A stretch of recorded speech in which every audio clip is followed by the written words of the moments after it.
We are taught to fear the sudden storm, the market crash, the unexpected betrayal. But the greatest threats to our fortress are not the ones that arrive with a thunderclap. They are the ones that seep in through the cracks, silent and unnoticed, like water into a ship's hull. What if the most important battle you'll ever fight is against an enemy that whispers before it shouts? This is the reality of diabetic neuropathy. It is not an attack, it is a slow, methodical siege. Today, we do not discuss mere symptoms. We discuss the strategy of the sentinel, the mindset required to guard the gates of your own physical being. This is the first secret, mastering the sentinel's watch, the art of recognizing the first whispers of disorder before they become a roar of pain and permanence.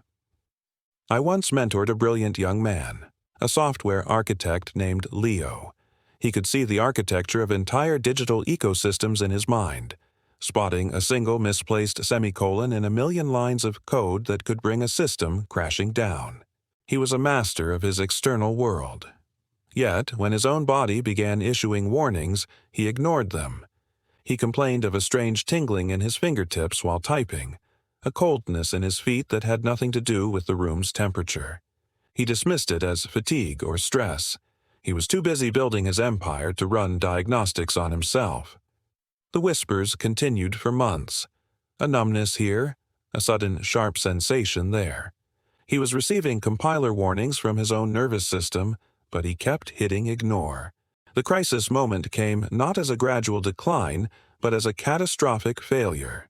A severe, burning pain in his legs that left him unable to focus, unable to work. The damage was extensive. He, the master architect, had allowed the very foundation of his own temple to rot because he refused to listen. This is not a failure of medicine, it is a failure of attention. The Stoics called this practice prosoche, a vigilant, moment-to-moment awareness. This is your first practical application. I don't want you to become a hypochondriac. I want you to become a dispassionate data analyst of your own body. Your daily habit is the 60-second diagnostic. Before your feet touch the floor each morning, before the noise of the world floods your mind, lie still. Close your eyes. Begin a logical scan. Start with your toes. Wiggle them. Can you feel them distinctly? Is there any tingling, numbness, or phantom sensation, like a sock bunched up when there is no sock? Move your attention to the soles of your feet. Then your fingers, your hands. You are not looking for something to fear, you are gathering information. Information is power. It allows for early strategy, not late-stage damage control. The philosopher Epictetus taught a simple, brutal truth. Some things are up to us, and some are not. You may not have controlled the arrival of diabetes. But your attention, your response to the signals your body sends, that is entirely up to you. The numbness in your feet is not a moral failing or a punishment. It is a piece of data. To ignore it is to willingly surrender the one thing you have ultimate command over, your reasoned choice to act. So I ask you, are you truly inhabiting your body, or are you merely a tenant, unaware of the foundation's decay? When your body sends you a signal, do you listen with the intent of a strategist, or do you dismiss it with the impatience of a man with no time for himself? A fortress is not breached by a single mighty blow from a catapult. It falls when a guard neglects a small, crumbling section of the wall, day after day, until a breach is inevitable. Your body is this fortress, and your feet are the foundation upon which it stands. They bear your weight through every battle, every negotiation, every long march toward your goals. To neglect them is not just an oversight, it is a strategic blunder of the highest order. The second secret is not complex, but it is non-negotiable, building the fortress of the feet through the discipline of daily inspection. It is a ritual of self-respect, an acknowledgement that the greatest structures fail from the smallest neglects. In my years in the tech industry, I saw companies worth billions brought to their knees by what they deemed minor issues. I remember a hardware company that produced some of the most sophisticated servers on the market. They obsessed over processing speeds and cooling systems. But for one product line, they used a slightly cheaper internal connector, a tiny piece of plastic and metal, to save a few cents per unit. It passed all the initial stress tests, but over time, under real-world conditions, that small component would degrade just a little faster. It began with intermittent glitches, data loss so small it was written off as user error. But eventually, these small corruptions cascaded, leading to catastrophic system failures. The company lost a massive contract and its reputation was shattered, not by a grand design flaw, but by a consistent, daily neglect of the smallest, most foundational component. Your feet are that component. The circulatory and nervous systems in your extremities are the most vulnerable. So, you must institute a daily protocol. This is your practical application, the 5-minute foot protocol. Every evening, without fail, you will perform this ritual. 1. Wash your feet in lukewarm water. Not hot, as nerve damage can impair your ability to judge temperature. 2. Dry them thoroughly, especially between the toes where moisture can invite infection. 3. Inspect the entire surface. Use a mirror if you need to see the soles. You are looking for the small things: blisters, cuts, redness, swelling, or calluses that are changing. A small cut for someone else is a potential gateway for a major infection for you. 4. Moisturize your feet to keep the skin from cracking, but do not put lotion between your toes. This isn't about pampering. This is about maintaining the integrity of your armor. This practice is a direct application of Stoic mindfulness. Marcus Aurelius reminded himself daily, "The art of living is more like wrestling than dancing. It is not about graceful, sweeping motions, but about grappling with the small, uncomfortable realities, day in and day out." Inspecting your own feet is not glamorous. It is a humble act. But it is in these humble, disciplined acts that fortitude is built. It is a daily recognition that you are responsible for the vessel you have been given. You are its commander, its engineer, and its maintenance crew. Ask yourself this: do you treat your car with more diligent care than you treat your own body? You check the oil, you monitor the tire pressure, but do you give the same meticulous attention to the very foundation that carries you through life? Are you waiting for a system-wide failure before you decide to inspect the most vital components? We have become profoundly confused about the purpose of food. The modern world has sold us a lie, that food is primarily for entertainment, for comfort, for the fleeting pleasure of the senses. This is a dangerous philosophy. For a person managing a chronic condition, this mindset is a direct path to self-sabotage. Food is not a recreational drug. It is the raw material from which you construct your health, your energy, and your resilience. The third secret is to reframe your entire approach, fueling the citadel, nutrition as logical architecture. You must stop being an emotional consumer and become a cold, calculating architect of your own biology. I had a mentee, a brilliant lawyer named Sarah, who was diagnosed with type 2 diabetes in her late 40s. Intellectually, she understood everything her doctor told her. She could argue any legal point with stunning logic, yet her own eating habits were pure, unmanaged chaos. After a brutal day in court, she would reward herself with foods that were, in essence, poison to her system. She spoke of good days and bad days, as if she were a victim of her own cravings. Her health was a roller coaster, dictated by the emotional whims of her day. She was trying to build a fortress with sand and sugar. The logic she applied so ruthlessly in her profession was completely absent from her personal life. The breakthrough came when we stopped talking about diets and started talking about supply chains. I asked her to think of her body as a high-performance facility. Her goal was to procure the best possible raw materials to ensure optimal function and defense. Her practical application was this: the one-for-one swap. I told her not to think about deprivation. Instead, for 1 week, Her only task was to identify one processed, high glycemic item she ate regularly out of habit, a bagel in the morning, a soda in the afternoon, and replace it with a high-quality whole food alternative. Instead of the bagel, avocado, and eggs. Instead of the soda, sparkling water with lime. The goal was not a radical, unsustainable overhaul. It was to prove to herself that a logical, deliberate choice was possible. Over time, one swap became two. Two became four. She was no longer a victim of her cravings, she was the architect of her own metabolic health. This is a direct application of the Stoic virtue of temperance. It is not about self-denial for its own sake. It is about the rational and moderate use of resources. Seneca wrote that the wise man eats to live, not lives to eat. This isn't a call to a life devoid of pleasure.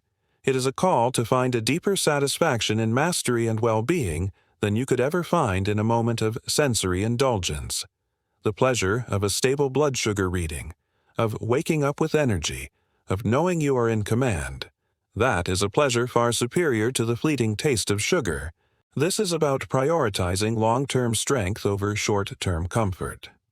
So, reflect on this. Is your nutrition a conscious act of strategic engineering? Or is it a reactive process driven by impulse and emotion? Are you building your body with precision-milled timber and stone? Or are you patching the walls with whatever is cheap, easy, and immediately gratifying? We are obsessed with outcomes, the promotion, the stock price, the number on the scale. Yet we neglect the process, the one thing we actually have domain over. This is the fundamental error in how most people approach their health. For the individual with diabetes, this error is catastrophic. The fourth and perhaps most critical secret is to shift your entire focus from the fear of the outcome, nerve damage, to the relentless execution of the process.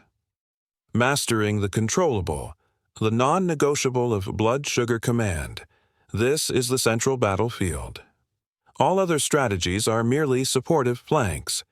Win this battle consistently, and you fortify your entire system. Lose it, and you invite the enemy inside the walls. Think of a pilot flying through a storm. The pilot cannot control the wind, the rain, or the lightning. To fixate on the storm is to be paralyzed by fear and chaos. What does a master pilot do? They ignore the storm. They focus with unwavering discipline on their instruments, their altitude, their airspeed, their heading. They manipulate the controls, the yoke, the rudder, the throttle, with precise, deliberate actions. Their entire world shrinks to the cockpit, to the few critical variables they can command. By mastering the controllables, they navigate the uncontrollable. Your blood glucose level is your primary instrument. The food you eat, the exercise you perform, the medication you take, these are your controls. I saw this firsthand with a former colleague from my tech days, a man who ran a global logistics network. His genius was in managing incredibly complex systems with thousands of moving parts. When he was diagnosed with diabetes, he applied the same mindset. He didn't just check his sugar. He became a master of his own data. He logged his numbers with the same precision he would track a shipping container. He logged his meals, his exercise, his stress levels. He didn't see a bad number as a failure, he saw it as a data point that told a story. It was an alert from his internal logistics system that something, a particular food, a lack of sleep, a stressful meeting, had created a bottleneck. He then adjusted the inputs. He was not emotional about it. It was a problem of engineering, not a problem of morality. He navigated his condition with the calm, detached focus of a mission controller. Your practical application is to become that mission controller. For the next 30 days, you will treat your blood glucose log not as a diary of your failures, but as a flight data recorder. Next to each number, you will note the inputs. What did you eat? When did you move your body? What was your mental state? You will start to see patterns, not problems. You will see cause and effect. This data gives you the power to make micro-adjustments to your controls. You move from being a passenger on a turbulent flight to being the pilot in the cockpit. This isn't about achieving a perfect number every single time. It is about the consistent, disciplined practice of monitoring and adjusting. This is the very essence of the Stoic dichotomy of control. As Epictetus stated, our chief task in life is to separate and distinguish things into two categories: externals I cannot control, and the choices I make with regard to them, which I do control. The existence of diabetes is an external. The potential for neuropathy is an external. But the choice to measure your glucose, to eat a piece of grilled chicken instead of a piece of cake, to take a walk after dinner, these choices are entirely, unequivocally within your control. That is where your power lies. So I ask you, are you fixated on the storm, lamenting the turbulence that you cannot change, or are you focused on your instruments, on the daily, hourly choices that are completely within your command? There is a pervasive and damaging belief in modern culture that comfort is the ultimate goal. We seek to eliminate all forms of stress, all friction, all difficulty. But this is a profound misunderstanding of how biological systems and human character are forged. A body that is never stressed becomes weak. A mind that is never challenged becomes soft. The fifth secret to protecting your nervous system is to embrace a specific kind of stress, to apply it with intelligence and purpose. This is the body in motion, building resilience through deliberate stress. You must see exercise not as a chore to be endured, but as a way to command your body to fortify itself from within. Imagine two swords. One is kept in a velvet-lined box, protected from the elements, never used. The other is taken to the forge daily. It is heated in the fire, hammered on the anvil, and plunged into cold water. This process, this application of intense, controlled stress, is what aligns the metal's structure, hardens its edge, and makes it strong, durable, and fit for purpose. The protected sword, when finally called upon, will shatter at the first blow. The forged sword will endure. Your circulatory and nervous systems are no different. A sedentary life is the velvet-lined box. It is a state of slow decay. Deliberate, consistent exercise is the forge. It is the stress that signals your body to adapt, to strengthen, to become more efficient. I once worked with a CEO who was a marathon runner. He was in his late 50s and had more energy than executives half his age. When he was diagnosed with diabetes, his doctors were amazed at how well managed his condition was. I asked him about his mindset. He told me, "Cassian, every morning my alarm goes off at 5 a.m. for my run, and every morning there is a voice in my head that tells me to stay in bed, that it's comfortable, that I've earned the rest. I call that the voice of ruin." The run itself isn't the point. The point is the daily act of choosing the forge over the velvet box. That choice strengthens my mind. The running just strengthens my body as a consequence. For him, exercise was a physical manifestation of his mental discipline. It improved his insulin sensitivity and circulation, protecting him from neuropathy, not as a primary goal, but as a side effect of his commitment to the harder path. Your practical application is to schedule this positive stress. You must make an appointment with the forge. For many, the idea of a workout is daunting, so we will reframe it. You will schedule a circulation appointment or a glucose disposal session. Start with a non-negotiable 15-minute brisk walk after your largest meal of the day. This is not about becoming an athlete. It is about using the simple, powerful tool of muscle contraction to help your body process glucose, to drive blood flow to your extremities, and to send the signal to your entire system. We are not shutting down. We are rebuilding. The philosopher Seneca wisely noted, "Difficulties strengthen the mind, as labor does the body." We must seek out these beneficial difficulties. The temporary stress of a raised heart rate, of muscles burning, is the antidote to the chronic destructive stress of high blood sugar and poor circulation. You are not punishing your body with exercise, you are saving it. You are choosing the acute, productive stress of the forge over the chronic, degenerative comfort of the velvet box. Reflect on this. What is the voice of ruin telling you? Is it convincing you that comfort and rest are what you need, when in fact they are the agents of your decay? Are you willing to embrace the deliberate, short-term discomfort of the forge to build the long-term, unbreakable strength you desire? In the worlds of business and military strategy, there is no greater sign of a weak leader than one who believes they have all the answers. The arrogant commander who refuses intelligence reports, the CEO who scoffs at market data. These are the figures who lead their organizations into ruin. True strength, true wisdom, lies in recognizing the limits of your own knowledge and having the humility to seek the counsel of experts. The sixth secret to protecting your future is to reject isolation and embrace the counsel of experts, the wisdom of seeking counsel. Knowing when to see a specialist is not an admission of failure, it is a profound act of strategic leadership over your own health. I learned this lesson the hard way during the dot-com bubble. My company was growing at an explosive rate, and I was the architect. I made every key decision, from code to marketing. I trusted no one's judgment but my own. When a few senior engineers warned me about a fundamental flaw in our server architecture, that it wouldn't scale, I dismissed them. I saw it as a critique of my vision. I was the leader, I was supposed to have the answers. 6 months later, our platform collapsed on the day of a major product launch. The failure was catastrophic, and it was entirely my fault. I had mistaken arrogance for strength.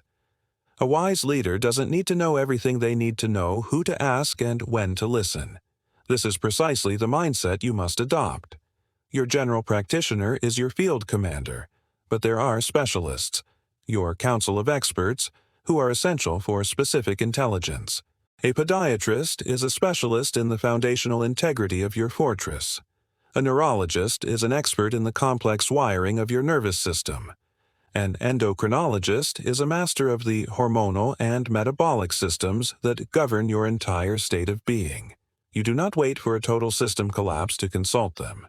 You engage them as part of your ongoing strategy. Here is your practical application. Schedule your annual strategic review. At least once a year, you will proactively make appointments with the relevant specialists, even if you feel nothing is wrong. For the podiatrist, this is a non-negotiable annual inspection of your foundation.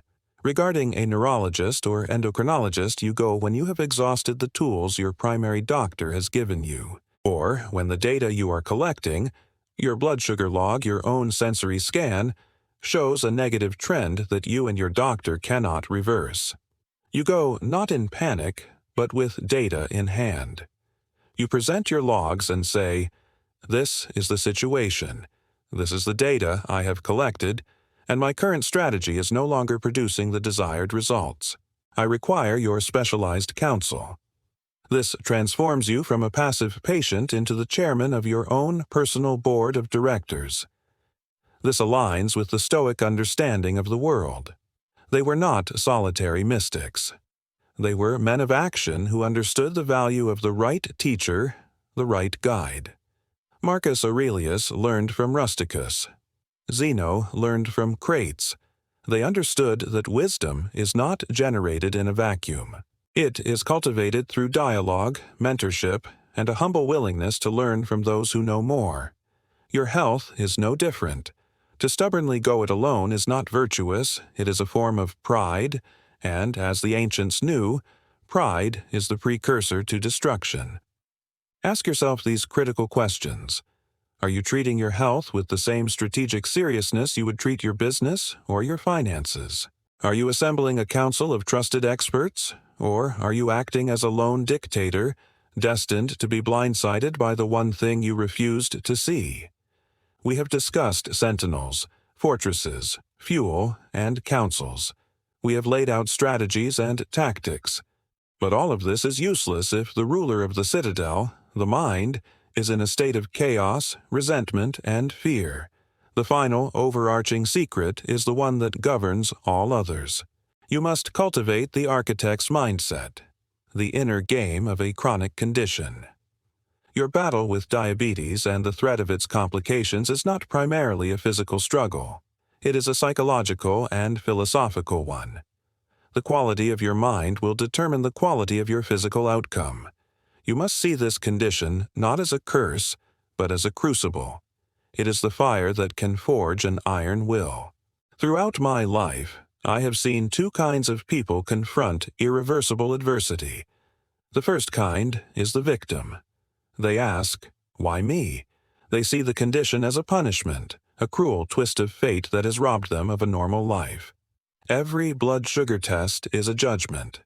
Every dietary restriction is a prison sentence. They live in a state of perpetual grievance.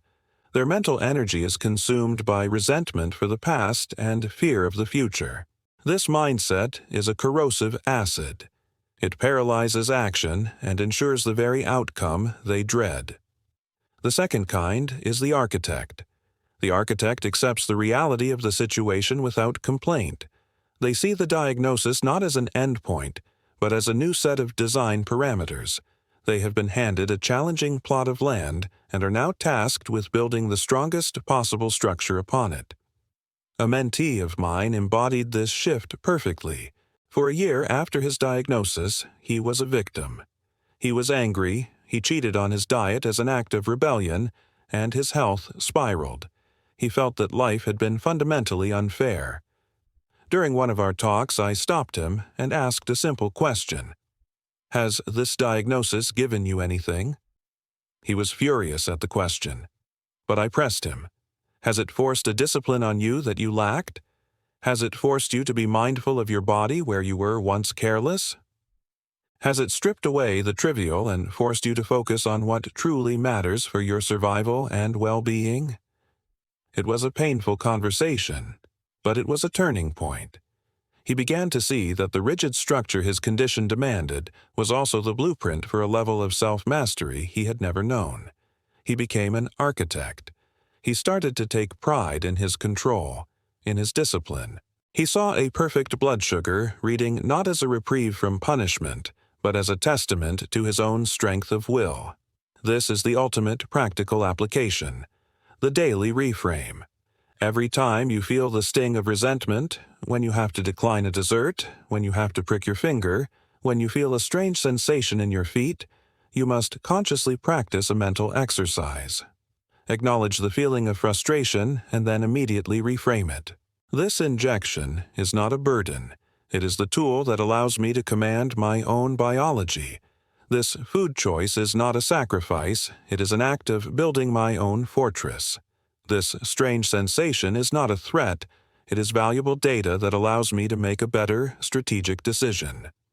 This is the heart of Stoicism, encapsulated in Marcus Aurelius's famous dictum: "The impediment to action advances action. What stands in the way becomes the way." The obstacle is not in your path. The obstacle is your path. Diabetes is not an impediment to a good life. It is the very path that can force you to live a more disciplined, mindful, and ultimately stronger life than you would have otherwise. It is the challenge that calls forth your virtues of courage, temperance, and wisdom. You do not conquer this condition. You use it to conquer yourself. So, the final question is the only one that truly matters. Who will you choose to be? The victim, living in the ruins of what you thought life should be? Or the architect, who uses the very rubble of adversity to build an unbreakable inner citadel?